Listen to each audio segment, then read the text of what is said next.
नमस्कार, मैं हूं जगविंदर पटियाल। छोटी आवाज के बड़े मंच पर आपका स्वागत है। आप देख रहे हैं एबीपी न्यूज। अब वक्त है पब्लिक इंटरेस्ट। आज का पहला परीक्षण बीजेपी में चल रहे संगठन बनाम सरकार वाले संकट का होगा। बीजेपी में वैचारिक युद्ध छिड़ा है। इंटरनल फाइट की चिंगारी यूपी से लेकर महाराष्ट्र और उत्तराखंड तक उठी है। पिछले 48 घंटे से यूपी बीजेपी दो धड़ों में बढ़ती दिख रही है। एक तरफ सीएम योगी आदित्यनाथ हैं, जो कहते हैं कि लोकसभा चुनाव में हार की वजह अति आत्मविश्वास था। दूसरे मोर्चे पर डिप्टी सीएम केशव प्रसाद मौर्य हैं, जो सीएम योगी के एकदम अलग लाइन पर चल रहे हैं। संगठन को सरकार से बड़ा बता रहे हैं। तो क्या योगी की कुर्सी खतरे में है? इसके संकेत दिल्ली के सीएम अरविंद केजरीवाल ने 20 मई को दिए थे। कहा था यूपी में बीजेपी योगी का तख्ता पलट करने वाली है। उत्तराखंड में बीजेपी में सीएम धामी और तीरथ सिंह रावत के बीच में जुबानी जंग छिड़ गई है। तीरथ सिंह हाईकमान से केशव मौर्य की तरह ही एक सवाल पूछ रहे हैं कि सरकार बड़ी है या संगठन। महाराष्ट्र में अलग ही तरह की सियासी हलचल है। आरएसएस की पत्रिका में एक लेख छपा है। उसमें महाराष्ट्र में बीजेपी की हार का जिम्मेदार एनसीपी बीजेपी गठबंधन को बताया गया है। पटियाल के साथ देखिए, बीजेपी में पैन इंडिया क्या ऑल इज वेल है? दूसरा परीक्षण देश में बेरोजगारी के बढ़ते कद का करेंगे। मोदी सरकार कहती है कि बेरोजगारी पर बड़ी स्ट्राइक की है, हर साल 8 करोड़ नौकरियों के अवसर पैदा किए। लेकिन मुंबई से आज जो तस्वीरें सामने आई वो सरकार से सवाल पूछती हैं। मुंबई में एयर इंडिया ने 2244 वैकेंसी निकाली। नौकरी पाने के लिए 25,000 बेरोजगार वहां पर पहुंच गए। भीड़ बेकाबू हुई तो पूरी व्यवस्था हिल गई। पुलिस बुलानी पड़ी वहां पर। आवेदकों के एप्लीकेशंस भी कचरे में डाल दिए गए। पटियाल सिस्टम से यह पूछेगा कि बेरोजगारों को नौकरी की गारंटी कब मिलेगी और यह देगा कौन? तीसरा परीक्षण महाराष्ट्र सरकार से मिले लाडला भाई वाले लॉलीपॉप का होगा। सरकारों की जिम्मेदारी है कि वो रोजगार के अवसर पैदा करें, नौकरी देकर युवाओं को आत्मनिर्भर बनाएं। लेकिन महाराष्ट्र में उल्टी गंगा बह रही है। यहां युवा नौकरी मांग रहे हैं और सत्ता भोगी बेरोजगारों को भत्ता भोगी बना रहे हैं। भत्ते की कैटेगरी बेरोजगारों की डिग्री पर निर्भर करेगी। शिंदे सरकार का लाडला भाई स्कीम आखिर है क्या? क्यों इस स्कीम को लॉन्च करते ही सियासी संग्राम छिड़ गया? सत्ता भोगी बनाम भत्ता भोगी का परीक्षण देखने के लिए पटियाल के साथ 9:45 तक बने रहिए। चौथा परीक्षण महाराष्ट्र में मौत वाले होर्डिंग का करेंगे। आपको याद होगा 13 मई को मुंबई में घाटकोपर इलाके में होर्डिंग गिर गया था। 17 लोग मर गए थे। पब्लिक इंटरेस्ट में पटियाल ने तब पूछा था कि इसका जिम्मेदार अफसरों को क्यों ना माना जाए, क्यों ना जिम्मेदार अफसरों पर मर्डर का केस दर्ज किया जाए। इस केस में अब मुंबई क्राइम ब्रांच ने चार्जशीट फाइल कर दी है। 3299 पन्नों की चार्जशीट में मौत वाले होर्डिंग के कितने मुजरिम हैं, कैसे सिस्टम की लापरवाही 17 लोगों के लिए यमराज बनी, इसका पूरा परीक्षण मेरे साथ देखिए।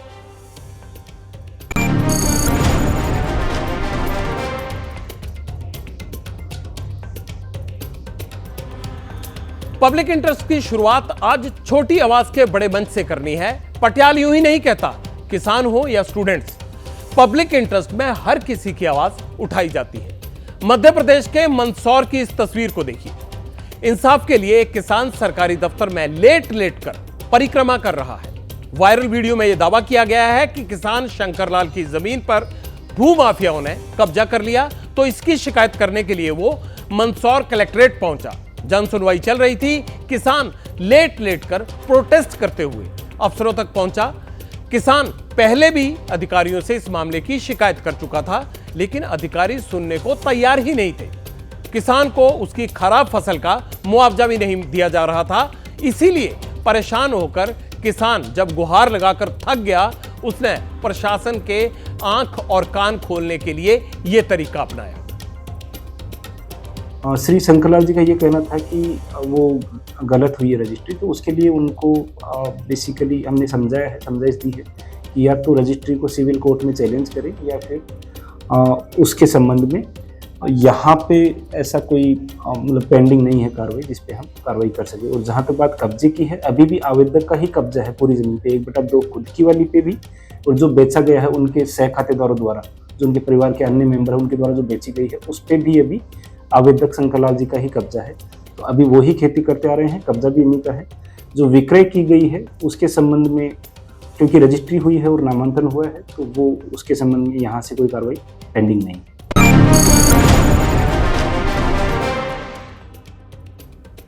पब्लिक इंटरेस्ट में अब पटियाल बीजेपी में चल रहे संगठन बनाम सरकार वाले संकट का परीक्षण करेगा। बीजेपी हाईकमान के सामने एक चैलेंज खड़ा है। चैलेंज के एपिसोड का टाइटल है उत्तर प्रदेश में कौन बड़ा है, संगठन या सरकार। यूपी बीजेपी में सियासी कलह छिड़ी है। किसने सरकार को संगठन के नाम पर संकट में डाला? केमिस्ट्री को समझने के लिए इस पॉलिटिकल फाइट के कंपोनेंट्स पर जरा गौर कीजिए। पहला, अति आत्मविश्वास। दूसरा, कार्यकर्ताओं की अनदेखी। तीसरा, संगठन। चौथा, सरकार। पांचवां, योगी बनाम केशव मौर्य। यूपी बीजेपी में अंदरूनी कलह की वजह यही 5 कंपोनेंट हैं, लेकिन बीजेपी के लिए यह सवाल बड़ा नहीं है कि सरकार बड़ी है या संगठन। कहने वाले कह रहे हैं कि संगठन को ढाल बनाकर यूपी में सरकार यानी सीएम की कुर्सी बदलने की कोशिश हो रही है। इसकी स्क्रिप्ट दिल्ली में लिखी जा रही है। योगी विरोधी बीजेपी के जितने भी लीडर्स हैं दिल्ली दरबार में बारी बारी से हाजिरी लगा रहे हैं। यूपी में सरकार बनाम संगठन की लड़ाई में बीजेपी के किस नेता ने किस पोस्ट पर मोर्चा संभाल रखा है और सीएम योगी की कुर्सी पर कौन कौन निशाना साधे बैठा है, इसकी डिटेल्ड ब्रीफिंग करूं उससे पहले बीजेपी में संगठन बनाम सरकार पर जो जंग छिड़ी है उसका दायरा कितना बड़ा है, इसके लिए पटियाल आपको बीजेपी की पॉलिटिकल फाइट की लार्ज स्केल पिक्चर दिखाएगा। बीजेपी में इंटरनल फाइट की पहली पिक्चर देश के सबसे बड़े राज्य यूपी से रिलीज हुई। लड़ाई 2 बड़े चेहरों के बीच में है। एक तरफ डेप्यूटी सीएम केशव प्रसाद मौर्य हैं तो दूसरी तरफ सीएम योगी आदित्यनाथ। लोकसभा चुनाव में यूपी में बीजेपी की परफॉर्मेंस खराब रही। योगी ने हार की वजह अति आत्मविश्वास को बताया तो केशव प्रसाद मौर्य ने संगठन की अनदेखी को। इस पिक्चर में एक और कैरेक्टर है और उसका नाम है अनुप्रिया पटेल। 26 जून को अनुप्रिया ने सीएम योगी को एक चिट्ठी लिखी थी। कहा था कि इंटरव्यू से होने वाली सीधी भर्तियों में ओबीसी और SC/ST कैटेगरी के कैंडिडेट्स को नॉट फाउंड सुटेबल घोषित करके इन वर्गों से आने वाले किसी अभ्यर्थी का चयन नहीं किया जाता। योगी ने अनुप्रिया के आरोपों को निकारा था। चौथा किरदार है निषाद पार्टी के चीफ संजय निषाद। योगी सरकार में मंत्री हैं लेकिन सीएम योगी के बुलडोजर वाले एक्शन को गलत बताते हैं। 5वें किरदार हैं ब्रजेश पाठक। इनके तेवर भी तल्ख हैं। योगी ने यूपी में वीवीआईपी कल्चर के खिलाफ अभियान चलाया। पाठक साहब इसके धुर विरोधी हैं। अब आपको यूपी से उत्तराखंड लेकर चलता हूं।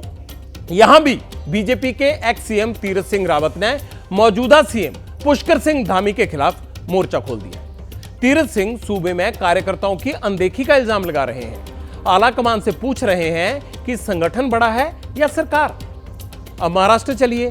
आरएसएस की पत्रिका में एक लेख छपा है और पत्रिका में एनसीपी बीजेपी गठबंधन पर न सिर्फ सवाल उठाए गए हैं बल्कि महाराष्ट्र में बीजेपी की हार की वजह एनसीपी से गठबंधन को बताया गया है।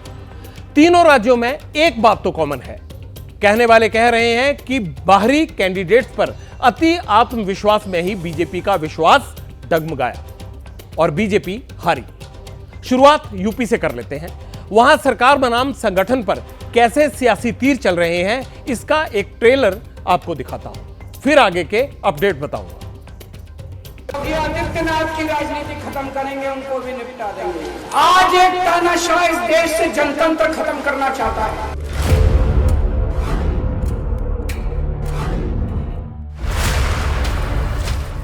संगठन से बड़ा कोई नहीं होता है।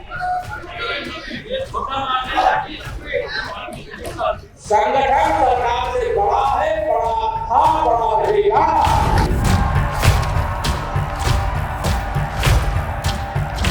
संगठन अपनी जगह पर है, सरकार अपनी जगह पर है। संगठन अपना काम करती है और कार्यकर्ता का सम्मान संगठन भी करता है और सरकार भी करती है। उन्होंने बात सही कही। 19 करोड़ के कार्यकर्ता और संगठन को ही लेके, संगठन से ही सरकार बनती है।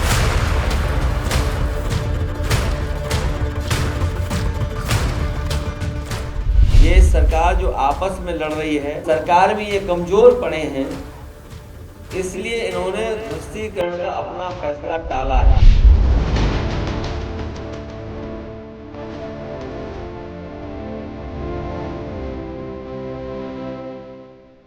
जौनपुर वाली बुढ़िया ही बैठी है, उसका घर एक ही महीने के अंदर गिरवा दिया। आडवाणी जी की राजनीति खत्म कर दी इन्होंने, मुरली मनोहर जोशी की राजनीति खत्म कर दी।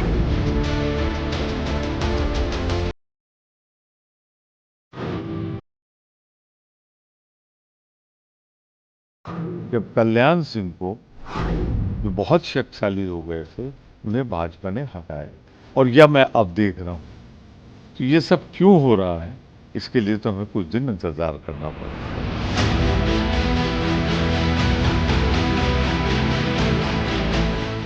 ये हमारी सहयोगी पार्टी भारतीय जनता पार्टी का आंतरिक मामला है और फ्रेंडली पार्टी के आंतरिक मामलों में हम दखल नहीं देते। बीजेपी की अभी कार्यकारिणी की बैठक में कितने स्वर एक दूसरे के विरुद्ध आए।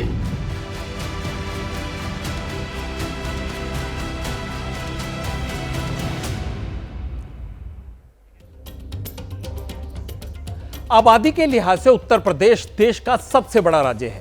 बीजेपी शासित राज्यों में यूपी की सरकार को सबसे मजबूत माना जाता है, लेकिन इस वक्त यूपी में बीजेपी की सरकार और संगठन दोनों एक दूसरे के आमने सामने खड़े हैं।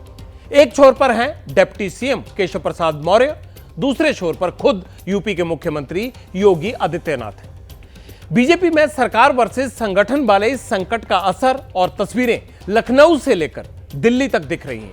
यूपी में 10 विधानसभा सीटों पर उपचुनाव होने हैं। योगी आदित्यनाथ ने आज सीएम हाउस पर उपचुनाव की तैयारियों को लेकर बैठक की। मीटिंग में सरकार के मंत्री तो मौजूद थे, लेकिन संगठन का कोई भी पदाधिकारी बैठक में शामिल नहीं हुआ।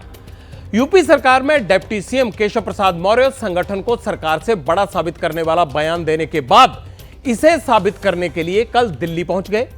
मौर्य ने बीजेपी के राष्ट्रीय अध्यक्ष जेपी नड्डा से मुलाकात की। बताया जा रहा है कि केशव प्रसाद मौर्य ने जेपी नड्डा से यूपी में पार्टी कार्यकर्ताओं और सरकार के बीच तालमेल के अलावा कई और मुद्दों पर लंबी चर्चा की है।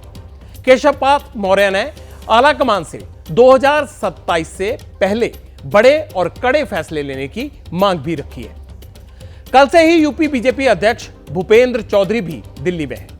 उन्होंने बीजेपी के राष्ट्रीय अध्यक्ष जेपी नड्डा से मुलाकात की। दोनों नेताओं के बीच यूपी में बीजेपी के प्रदर्शन को लेकर बातचीत हुई।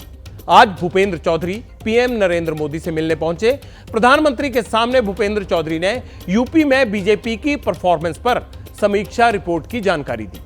बताया जा रहा है कि पीएम के साथ बैठक में भूपेंद्र चौधरी ने यूपी में बीजेपी की हार के लिए प्रशासन को जिम्मेदार ठहराया। चुनाव के दौरान प्रशासन की कार्यशैली से कार्यकर्ताओं की उपेक्षा को भी हार की वजह बताया। अनदेखी की वजह से ही कार्यकर्ता चुनाव में सक्रिय नहीं दिखे। प्रशासन ने बीजेपी मतदाताओं के नाम वोटर लिस्ट से काटे। इसी के चलते एक खास पैटर्न पर हर सीट पर बीजेपी के वोट कम हो गए। ये सब चीजें उन्होंने पीएम को बताई, ऐसा दावा किया जा रहा है। बीजेपी के प्रदेश अध्यक्ष भूपेंद्र चौधरी हार के लिए प्रशासन के तौर तरीके और कार्यकर्ताओं की अनदेखी को जिम्मेदार ठहरा रहे हैं, लेकिन यूपी बीजेपी की कार्यकारिणी की बैठक में मुख्यमंत्री योगी ने अति आत्मविश्वास और विपक्ष के नैरेटिव का जवाब ना दे पाने को हार की वजह बताया। योगी ने इसी बयान के बाद डिप्टी सीएम केशव प्रसाद मौर्य ने क्या कहा? उन्होंने कहा, सरकार से बड़ा संगठन है। इसके बाद यूपी बीजेपी में कलह की बातें लगातार सामने आने लगी और अब सवाल यह उठ रहा है कि यूपी में क्या कुछ बड़ा बदलाव होने वाला है। यहीं पर जब हम लोग ये मान करके चलते हैं आत्मविश्वास में कि हम तो जीत ही रहे हैं, तो स्वाभाविक रूप से वहां पर कहीं ना कहीं हमें खामियाजा भी भुगतना पड़ता है। और वह अति आत्मविश्वास कहीं ना कहीं हम लोगों को जहां चोट पहुंचाने में, उस विश्वास पर खरा उतरने में, उन अपेक्षाओं पर खरा उतरने में, जहां कहीं ना कहीं उस विश्वास पर कहीं न कहीं चोट पहुंची। मैं सदा कहता था संगठन सरकार से बड़ा है, संगठन से बड़ा कोई नहीं होता है। संगठन सरकार से बड़ा है, बड़ा था, बड़ा रहेगा। अफसरों की मनमानी और कार्यकर्ताओं की उपेक्षा की बातें बीजेपी के अंदर पहले भी उठती रही हैं, लेकिन संगठन को सरकार से बड़ा बताकर क्या योगी आदित्यनाथ को घेरने की कोशिश हो रही है? सिर्फ केशव प्रसाद मौर्य ही नहीं, बीजेपी के सहयोगी भी सरकार की नीतियों पर सवाल पूछ रहे हैं। इनमें से एक अपना दल की अध्यक्ष अनुप्रिया पटेल हैं, जो पहले ही यूपी में होने वाली नियुक्तियों में ओबीसी और एससी एसटी की अनदेखी करने का आरोप लगा चुकी हैं। अनुप्रिया पटेल ने नियुक्तियों को लेकर योगी सरकार को चिट्ठी लिखी थी। अब यूपी में कैबिनेट मंत्री संजय निषाद ने भी योगी सरकार के जो सबसे चर्चित और बुलडोजर एक्शन पर क्वेश्चन करना शुरू कर दिया है। संजय निषाद यूपी में अफसरशाही को बेलगाम होने का आरोप भी लगाते हैं। पहले अनुप्रिया पटेल की बात कर लेते हैं। उन्होंने क्या कहा? 27 जून को अनुप्रिया पटेल ने योगी आदित्यनाथ को एक चिट्ठी लिखी। अनुप्रिया पटेल ने चिट्ठी में यह शिकायत की कि यूपी में होने वाली सरकारी नियुक्तियों में पिछड़े और अनुसूचित जाति और जनजाति के कैंडिडेट्स को पहले तो अयोग्य बताकर छांट दिया जाता है, इसके बाद ओबीसी और एससी एसटी कैटेगरी की सीटों को अनरिजर्व्ड घोषित कर दिया जाता है। अनुप्रिया पटेल ने कहा था कि इससे ओबीसी और एससी एसटी के कैंडिडेट्स में नाराजगी बढ़ गई है, इसीलिए बार बार नॉट सूटेबल वाली प्रक्रिया और रिजर्व सीटों पर अनरिजर्व्ड घोषित करने पर फौरन रोक लगाई जाए। चाहे कितनी बार भी जरूरत पड़े, रिजर्व सीटों पर सिर्फ ओबीसी और एससी एसटी कैंडिडेट को ही नियुक्त किया जाए। यह बड़ा सवाल उन्होंने उठाया था। यूपी में सियासी लड़ाई का एक और केंद्र बुलडोजर भी है। बुलडोजर से बेशक माफिया कांपते हैं, लेकिन बीजेपी में अंतर कलह क्या छिड़ी, विपक्ष को भी मौका मिल गया।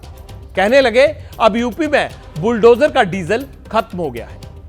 विरोध तक तो ठीक था, लेकिन योगी सरकार का सिरदर्द अपने ही मंत्री बन गए हैं।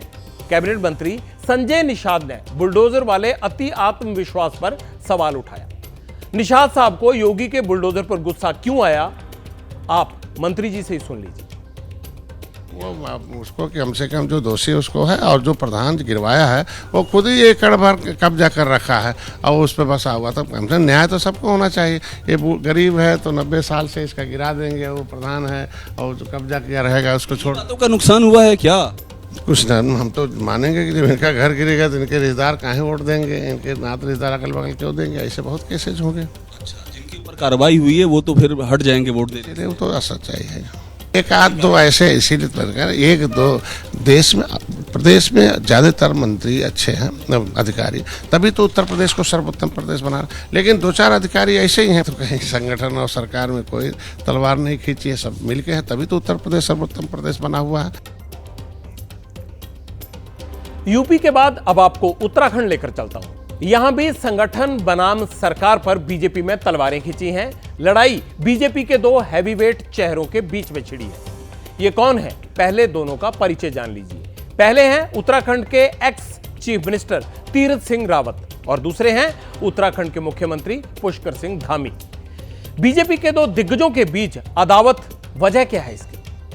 अब पटियाल इस पहेली से पर्दा उठाएगा। हुआ यूं कि तीरथ सिंह रावत देहरादून में बीजेपी कार्यकारिणी की बैठक में पहुंचे, माइक संभाला, सबसे पहले उत्तराखंड उपचुनाव में बीजेपी की हार का विश्लेषण किया। तीरथ सिंह रावत ने बिना नाम लिए हार का ठीकरा सीएम धामी के अति आत्मविश्वास पर फोड़ा। अब पटियाल आपको तीरथ सिंह रावत का वो स्टेटमेंट सुनवाएगा, इससे यह स्पष्ट हो जाएगा कि उत्तराखंड बीजेपी में ऑल इज नॉट वेल। थोपने का काम मत करना। जनता आगे बढ़ गई, हम पीछे हो गए भैया। ये हम जो बैठे हैं ये कोई ही नेता नहीं है, बड़ा आदमी नहीं है। आज तू है तो कल मैं हूँ, आज मैं हूँ तो कल तू है। कल से पीछे वाला यहाँ बैठ गया, यहाँ वाला पीछे बैठ गया, पता नहीं। ये जमीन मत छोड़ो, एक कार्यकर्ता मत भूलो। इतना कहते हो मित्रों, मेरे सामने पर्ची भी आ गई है। हमीद जी को बहुत बहुत बधाई देता हूँ, बहुत बहुत बधाई देता हूँ, धन्यवाद करता हूँ।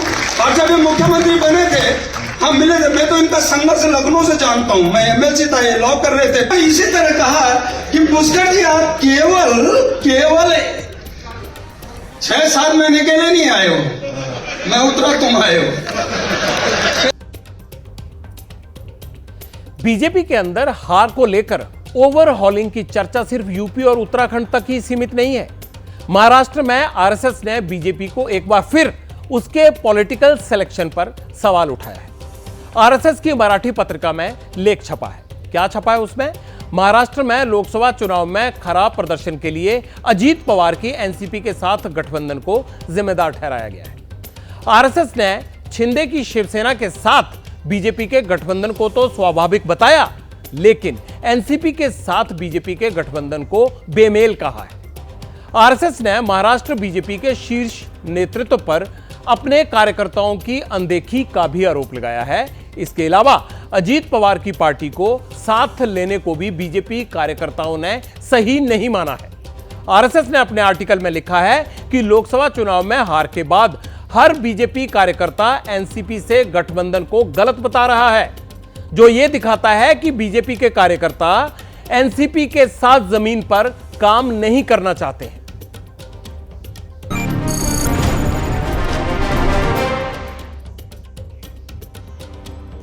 अब पटियाल नौकरी पर सरकार के दावे और जमीन पर उसकी सच्चाई का परीक्षण करेगा। हर चुनाव में बेरोजगार मुक्त देश बनाने का सपना युवाओं को दिखाया जाता है। करोड़ों नौकरियां बांटने का वादा भी किया जाता है। नेताओं के वादे और दावों की चाशनी में युवाओं के सपने कैसे डूबकर रह जाते हैं, इसके लिए ये तस्वीरें देखिए। तस्वीरें मुंबई से आई हुई हैं। एयर इंडिया ऑफिस पर नौकरी के लिए युवाओं की भीड़ जुटी। अब आप सोचेंगे नौकरी के लिए भीड़ है तो इसमें गलत क्या है? गलत क्या है वो मैं आपको अब बताऊंगा, लेकिन पहले आप इन तस्वीरों को देखते जाइए। मुंबई के एयर इंडिया ऑफिस में नौकरी मांगने आए कैंडिडेट्स के एप्लीकेशन फॉर्म लावारिसों की तरह पड़े। एयर इंडिया में 2488 पदों के लिए वैकेंसी निकली थी। नौकरी पाने के लिए 25,000 से ज्यादा आवेदक वॉक इन इंटरव्यू के लिए पहुंच गए। भीड़ को काबू करने के लिए एयर इंडिया स्टाफ को पुलिस बुलानी पड़ी। आवेदकों के एप्लीकेशंस को स्टाफ एक तरफ इकट्ठा करता रहा और उन्हें लावारिसों की तरह दूसरी तरफ फेंकता रहा। करीब एक हफ्ते पहले ऐसी ही तस्वीरें गुजरात से भी सामने आई थी। गुजरात के भरूच में एक होटल में 10 वैकेंसी निकली थी और इंटरव्यू के लिए हजारों कैंडिडेट वहां पहुंच गए थे। जमकर धक्का मुक्की हुई थी। भीड़ के दबाव में होटल में लगी रेलिंग भी टूट गई थी। एक तरफ रोजगार का वादा है, दूसरी तरफ बेरोजगारी की भीड़ है, और इस सब के बीच युवाओं को क्या मिल रहा है? धक्के, बेचैनी, मायूसी और पुलिस का डर। यह भीड़ क्या कहती है? यही ना कि बड़े बड़े दावे करने वाली सरकारें रोजगार के चांस में फेल हैं। एयर इंडिया ने कुल 2488 पदों पर वैकेंसी निकाली। इसमें सबसे ज्यादा हैंडीमैन के 1786 पद हैं। हैंडीमैन की सैलरी 22,530 रुपए है। वहीं एक पोस्ट टर्मिनल मैनेजर की है, 9 पोस्ट डेप्यूटी टर्मिनल मैनेजर की हैं, 19 पोस्ट ड्यूटी मैनेजर की हैं, 42 पोस्ट ड्यूटी ऑफिसर की हैं, 45 पोस्ट जूनियर ऑफिसर्स की हैं, 320 पोस्ट रैंप सर्विस एग्जीक्यूटिव और 138 पोस्ट जो हैं वो यूटिलिटी एजेंट्स की हैं। टोटल 2500 वैकेंसी भी नहीं है और आवेदक 25,000 से ज्यादा। अनुपात आप खुद देख लीजिए। लेकिन वादे और दावे करने वाली सरकारें आज भी पीछे। सरकार के बही खाते तो कह रहे हैं कि सब चंगा है, हर घर में रोजगार है, खुशियां हैं, जमीन पर जो है वो आपको साफ नजर आ रहा है।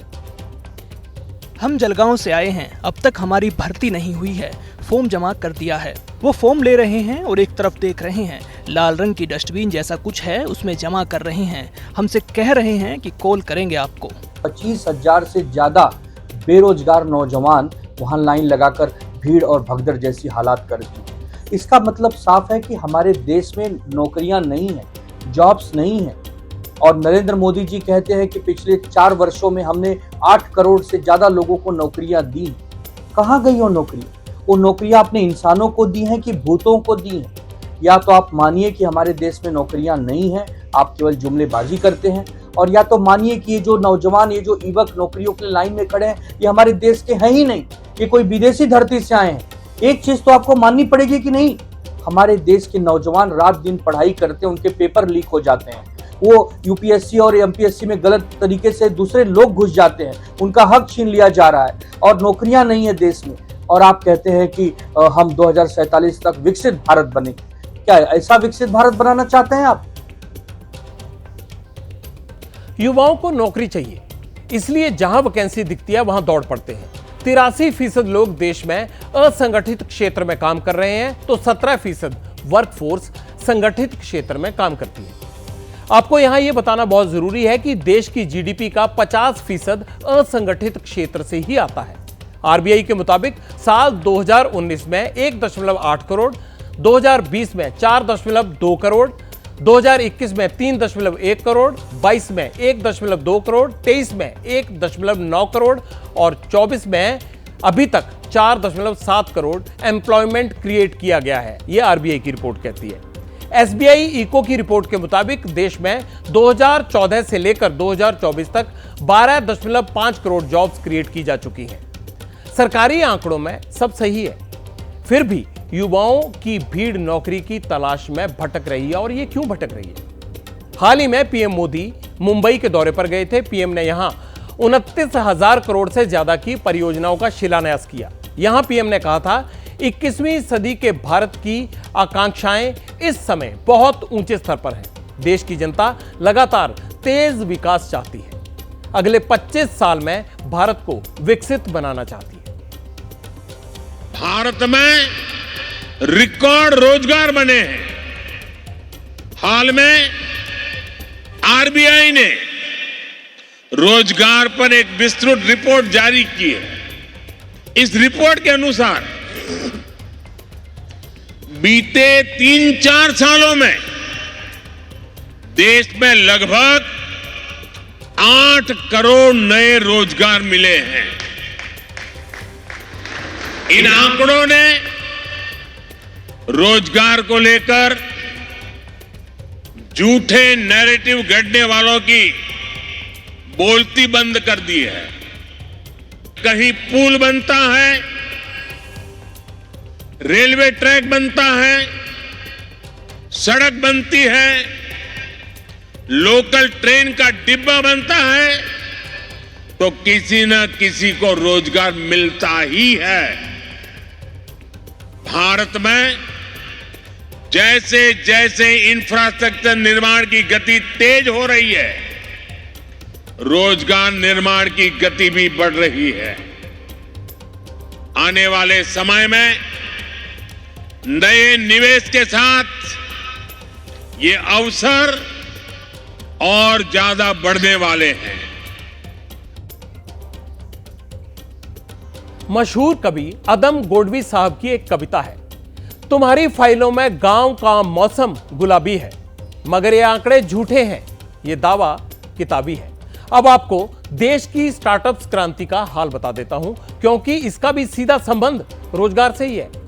आपको याद होगा केंद्र सरकार ने बड़े जोर शोर से स्टार्टअप्स की एक योजना शुरू की थी। देखते ही देखते स्टार्टअप्स यूनिकॉर्न बनने लगे। यूनिकॉर्न वो कंपनी होती है जिसका टोटल वैल्यूएशन 8,000 करोड़ रुपए से ज्यादा होता है।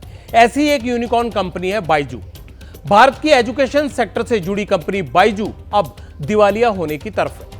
दरअसल बीसीसीआई ने बायजू पर 158 करोड़ रुपए का बकाया ना चुकाने का आरोप लगाया, जो जर्सी के स्पॉन्सरशिप कॉन्ट्रैक्ट को लेकर है। मामला एनसीएलटी यानी नेशनल कंपनी लॉ ट्रिब्यूनल के सामने है। एनसीएलटी ने बीसीसीआई की याचिका को मंजूर कर लिया है। जल्द ही बायजू के खिलाफ बैंक करप्सी की शुरुआत की जाएगी। देश के 763 जिलों में कुल 1,12,718 स्टार्टअप्स हैं। जानकारी के मुताबिक इसमें से सिर्फ 20% स्टार्टअप्स ही 5 साल तक सरवाइव करने में कामयाब हुए। 8% स्टार्टअप्स 10 साल तक सरवाइव कर पाए हैं।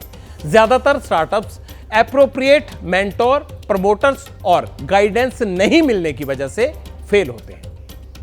1,30,00,000 से ज्यादा भारतीय विदेशों में नौकरी करते हैं। अब विदेशों का आंकड़ा भी आपको बता देते हैं कि वहां रोजगार के लिए क्यों जाना पड़ता है, और इसमें लेबर और प्रोफेशनल्स दोनों तरह के भारतीय शामिल हैं। देश में काम नहीं मिल रहा, शायद इसीलिए बड़ी संख्या में लोग विदेशों का रुख कर रहे हैं। विदेश में कमाकर अपने देश में पैसा भेजते हैं। यूनाइटेड नेशंस की 2022 की रिपोर्ट के मुताबिक 1 करोड़ से ज्यादा लोग देश में करीब 9.27 लाख करोड़ रुपए भेज रहे हैं। लेकिन दूसरे देशों में जाकर काम करना इतना भी आसान नहीं है। अफ्रीकी देश कैमरून में फंसे 27 भारतीयों की एक तस्वीर सोशल मीडिया पर वायरल है। दावा है कि ये मजदूर झारखंड के रहने वाले हैं और अब भारत और झारखंड दोनों की सरकार से मदद की गुहार लगा रहे हैं। इन 27 मजदूरों को भी अगर देश में ही काम मिल जाता तो शायद ये नौबत नहीं आती। देश के नामी संस्थान आईआईटी का नाम तो आपने सुना होगा सबने। ये माना जाता है कि अगर आप आईआईटी पढ़ लेंगे तो नौकरी आपके पीछे दौड़ेगी, आपको नौकरी के पीछे भागने की जरूरत नहीं पड़ेगी।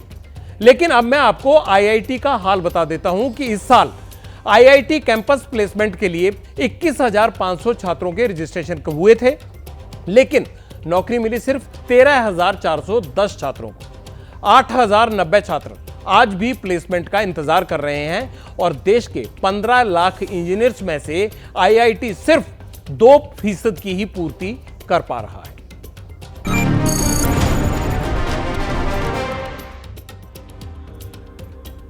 अब पटियाल उन सत्ता भोगियों की नीयत का परीक्षण करेगा जो बेरोजगारों को नौकरी की जगह भत्ता भोगी बना रहे हैं। महाराष्ट्र सरकार ने आज एक स्कीम लॉन्च की।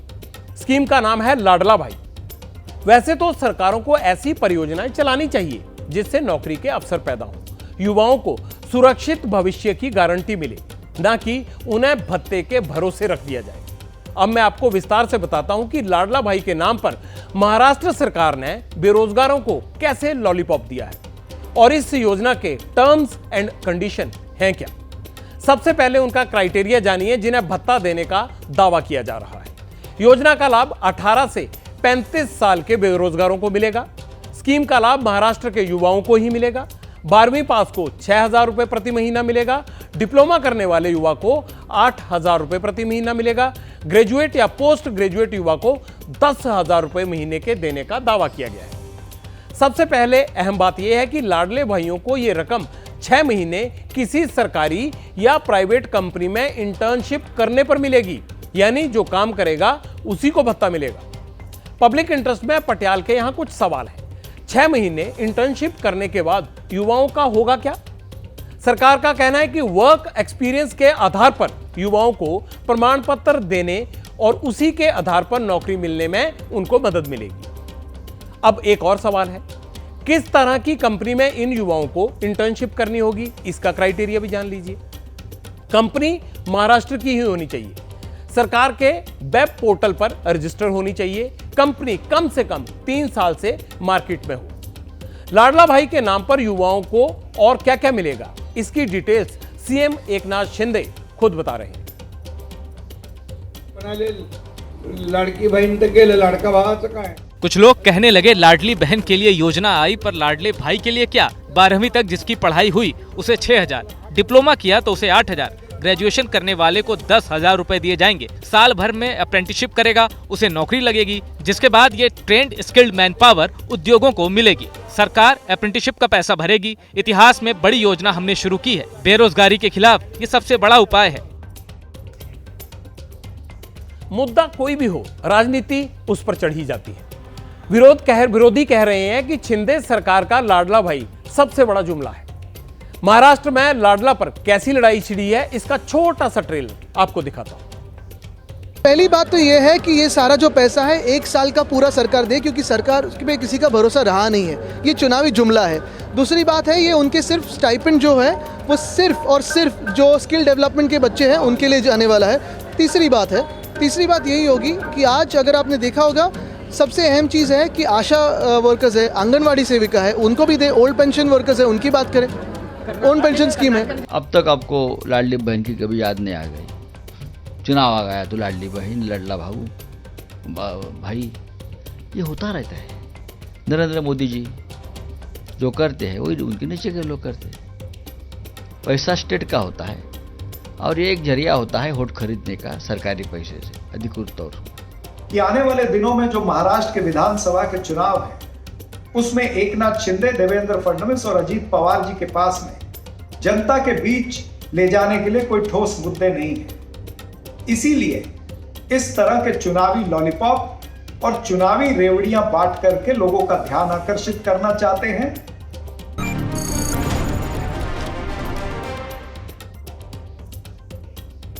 मुंबई के घाटकोपर में गिरा होर्डिंग याद होगा आपको। तेज हवा झेल नहीं पाया था। 13 मई को होर्डिंग की चपेट में आने से 17 लोगों की जान चली गई थी। दर्जनों लोग घायल भी हुए थे। पब्लिक इंटरेस्ट में अब आपको उस घटना का एक बड़ा अपडेट देना है। मुंबई क्राइम ब्रांच की एसआईटी ने होर्डिंग गिरने के मामले में कोर्ट के अंदर 3299 पन्नों की चार्जशीट दाखिल की है। पुलिस ने मामले में 100 से ज्यादा लोगों के बयान दर्ज किए हैं। चार्जशीट में जांच से जुड़ी जरूरी बातें आप जान लीजिए। इस पूरी घटना में 3 किरदार हैं। सरकारी रेलवे पुलिस यानी जीआरपी, बीएमसी और ईगो मीडिया प्राइवेट लिमिटेड, जिस कंपनी ने यह होर्डिंग लगाया था वो वाली। चार्जशीट में इन 3 डिपार्टमेंट के बड़े अधिकारियों की मिलीभगत की ओर भी इशारा किया गया है। चार्जशीट में खुदाई का काम करने वाले एक वर्कर का बयान दर्ज हुआ है। होर्डिंग बनाने से पहले वर्कर ने यह वार्निंग दी थी कि यहां की मिट्टी नरम और दलदली है, यहां मिट्टी की जांच बहुत जरूरी है, जिसमें 15 दिन लगेंगे। लेकिन ईगो मीडिया के वर्कर की उस वार्निंग को हमेशा नजरअंदाज किया गया। होर्डिंग को जब हरी झंडी मिली तब जीआरपी के कमिश्नर थे कैसर खालिद। चार्जशीट में यह कहा गया है कि खालिद ने कानून की खामियों का फायदा उठाया और बिना किसी टेंडर के होर्डिंग ईगो मीडिया को सौंप दिया। चार्जशीट में खालिद के बयान से एक और बड़ा खुलासा हुआ है। कैसर खालिद ने यह कहा है कि आईपीएस अधिकारी रविंद्र शिवसे जीआरपी कमिश्नर बने थे। उनके बाद शिवसे ने नियमों का उल्लंघन करते हुए 33,600 वर्ग फुट के होर्डिंग को मंजूरी दी और 200 स्क्वायर फीट की होर्डिंग 33,000 स्क्वायर फीट की बन गई। जीआरपी के पूर्व कमिश्नर खालिद ने अपने बयानों में यह भी कहा है कि बीएमसी ने हादसे से 13 दिन पहले होर्डिंग हटाने का नोटिस जारी किया था, लेकिन एक्शन नहीं लिया गया। पुलिस को यह भी पता चला है कि होर्डिंग की मंजूरी मिलने और उसके गिरने तक जीआरपी को 4 लिखित शिकायतें मिली, लेकिन एक भी शिकायत पर कोई एक्शन नहीं लिया गया। आपको याद होगा, यह होर्डिंग इतना बड़ा था कि लिम्का बुक ऑफ रिकॉर्ड में दर्ज था, लेकिन किसको यह पता था कि नियम कायदों को ताक पर रखकर इसे खड़ा किया गया है। हादसे के बाद अब तक 4 लोगों की गिरफ्तारी हुई है। ईगो मीडिया कंपनी के मालिक जहनवी मराठे और भावेश भिड़े, सेफ्टी सर्टिफिकेट जारी करने वाले मनोज संघू और होर्डिंग की देखरेख करने वाले सागर पाटिल इस केस में अब तक गिरफ्तार हुए हैं। अब आपको इस हादसे से जुड़ी एक शिकायत करने वाले आरटीआई कार्यकर्ता अनिल गलगली से मिलवाते हैं। उनका सवाल है कि मामले में किसी भी बड़े अधिकारी की आखिरकार अब तक गिरफ्तारी क्यों नहीं हुई, जबकि अधिकारियों का रोल इसमें डाउटफुल है। के कमिश्नर थे मिस्टर कैसर खालिद, उन्होंने साइन करके परमिशन देने का काम किया, लेकिन उसके बाद जब उसको इंस्टॉलेशन हुआ तब रविंद्र शिशवे नामक जो नए कमिश्नर आए थे, तो निश्चित तौर पर उन्हें भी देखना चाहिए था कि जो परमिशन हमारे पूर्व अधिकारी ने दी है उसका सचमुच में अनुपालन हो रहा कि नहीं हो रहा है। जो हमें आरटीआई में जानकारी मिली तो उसमें बीपीसीएल ने एक नहीं 2 बार शिकायत की थी कि वो बीपीसीएल जो उनका पेट्रोल पंप है उस प्रीमाइसेस को अभी तक ओसी नहीं मिली है, तो इस होर्डिंग के काम को बंद किया जाए। तो जब रविंद्र शिशवे आए तो उनका भी काम था कि उस बीपीसीएल की शिकायत हो, मेरी शिकायत हो, लोकल कारपोरेटर रूपाली आवले की शिकायत हो, तो शिकायत को देखते हुए उस काम को बंद करने की आवश्यकता थी। मेरा मानना है कि ये ब्लेम गेम कर रहे हैं। सरकार ने भी सिलेक्टिव कार्रवाई की है, आपने सिर्फ सस्पेंड करने का काम किया है। दुर्भाग्य से 17 लोगों की मौत हुई। सरकार कितनी संवेदनशील है, क्योंकि आज तक किसी को गिरफ्तार नहीं किया है। जो लोग इसमें शामिल है बयान लेके कुछ नहीं होगा, आपने सिर्फ चार्जशीट फाइल की है, उन लोगों को गिरफ्तार करना चाहिए। तब जाकर मुंबई में इस तरह के हादसे जो हो रहे हैं, जो करप्शन के भेंट चल रहे हैं, जो मिलीभगत से हो रहे हैं, उसमें कहीं ना कहीं तो रोक लगेगी। मुझे लगता है मुंबई के घाटकोपर का होर्डिंग हादसा सिस्टम की लापरवाही का एक बड़ा एग्जाम्पल है।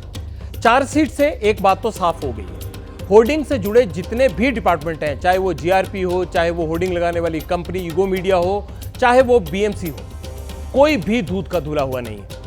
हादसे को 2 महीने से ज्यादा का वक्त बीत चुका है। जिन्होंने अपनों को खोया है उनको आज भी इंसाफ का इंतजार होगा, और ये खबर देखकर उन्हें ये दुख रहा होगा कि आखिरकार इसमें ना सिर्फ निचले स्तर पर बल्कि ऊपरी स्तर पर भी अधिकारियों की लापरवाही और गलती रही है।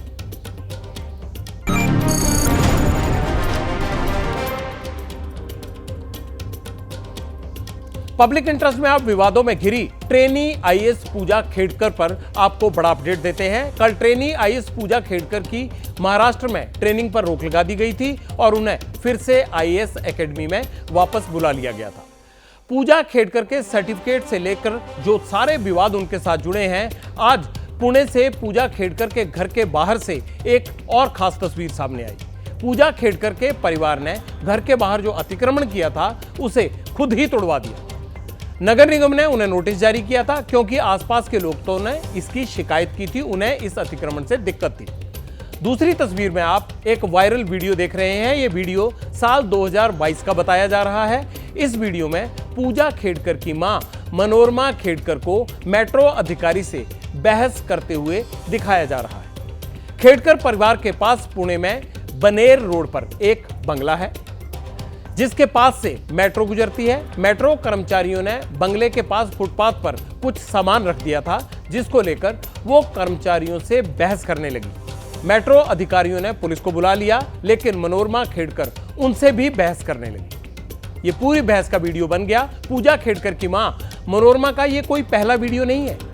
इससे पहले भी एक पुराना वीडियो उनका वायरल हुआ था जिसमें मनोरमा खेड़कर जमीन विवाद को लेकर हाथ में पिस्टल लेकर किसानों को बहस करती हुई और उन्हें धमकाती हुई नजर आई थी। पूजा खेड़कर के केस में एक बड़ी खबर आ रही है। वाशिम पुलिस ने पूजा खेड़कर को कल अपना बयान दर्ज करने के लिए बुलाया है।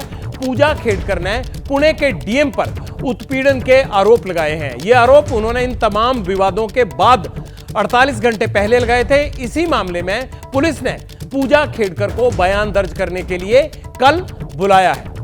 इसी मामले पर ज्यादा जानकारी देने के लिए मेरे सहयोगी सूरज ओझा जुड़ गए हैं। सूरज, क्या अपडेट है?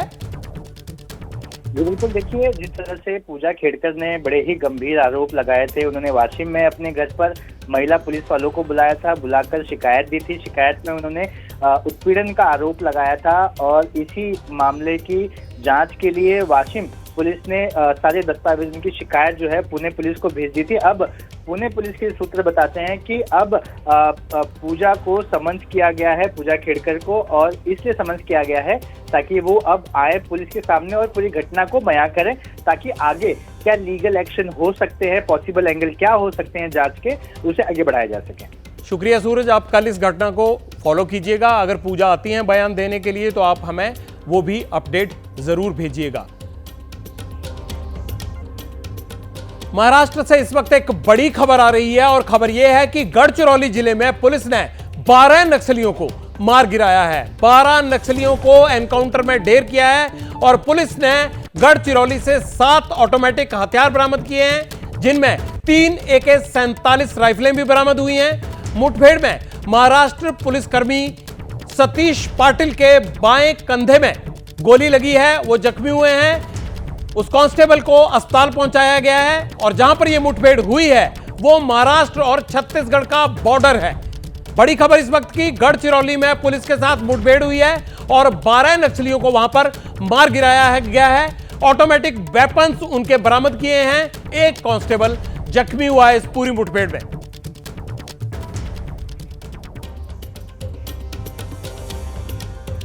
यूपी के देवरिया में गजब संयोग बना है। सांसद से लेकर चीफ डेवलपमेंट ऑफिसर तक सब आईआईटी पास आउट है। सांसद शशांक मणि त्रिपाठी आईआईटी दिल्ली से पास आउट है।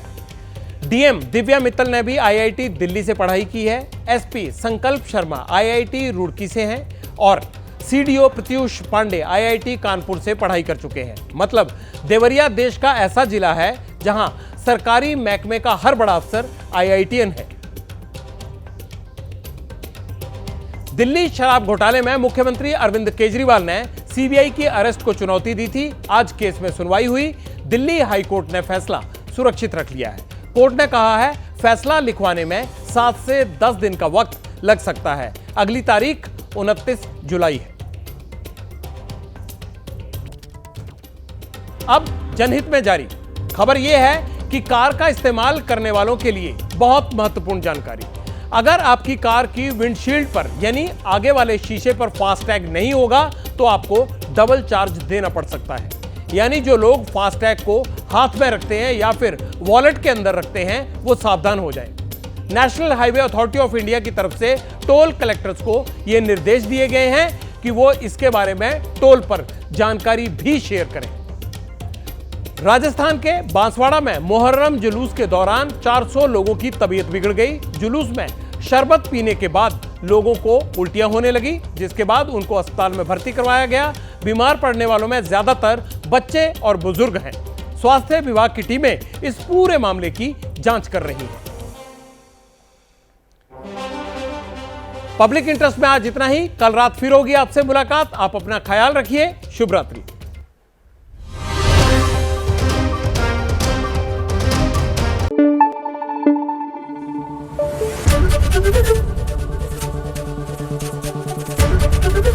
एबीपी न्यूज आपको रखे आगे।